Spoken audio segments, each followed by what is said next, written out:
Der letzte Schultag in der Schweiz ist ein richtig schönes, aber auch komisches Gefühl. Ich meine, irgendwie fühlst du dich komplett frei, aber auch irgendwie nicht. Wenn es gut kommt und du Glück hast, bist du die letzten 9 Jahre die ganze Zeit mit den gleichen Leuten in der Klasse gewesen. Man hat sich einfach an alles irgendwie gewöhnt. Es ist so normal geworden, du stehst am Morgen auf und du siehst jedes Mal genau die gleichen Gesichter. Und im Großen und Ganzen verändert sich nichts. Mathe-Prüfung, Französisch-Prüfung, Englisch-Prüfung, alles Mögliche. Aber nicht nur das ist irgendwie schon, man freut sich auch irgendwie einen Schritt weiter zu gehen. Wenn sind wir ganz ehrlich, wir alle haben draussen gedacht, nie mehr wieder aufgeschrieben, mal scheißegal, schaffen, fertig, lustig, oder?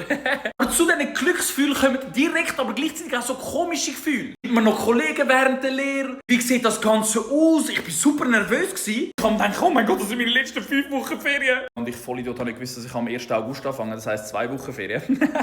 Ich weiss nicht, ob ich der Einzige bin, aber schreibt es mal in die Kommentare. Nachdem das Abschlussfest fertig war und ich endlich daheim bin, so richtig in meinem Kopf so, Alter, ich bin jetzt wirklich nicht mehr mit denen in der Klasse. Nie mehr wieder die Lehrerin oder der Lehrer, der dich immer gehasst hat. Bro, es ist...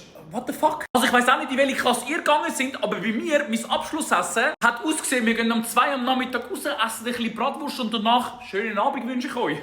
Ich komme von Leuten mit, die gehen noch eine Woche in die Ferien, dann am Freitag gehen schön essen und dann machen sie noch so eine Party in der Schule. Holy fuck! Wie viel Geld hat eure Schule? Was ist los? Schreibt mal in den Kommentaren, was habt ihr so gemacht mit der Schule zum Abschluss? Ich weiss nicht, ob ich der Einzige bin, der das macht, aber jedes Mal schaue ich so zu, wenn ich den letzten Schritt aus dem Gebäude raus mache. So das Gefühl, dass du nie mehr wieder da reinkommst, ist so voll, so das kickt gerade rein. Kennt ihr das auch?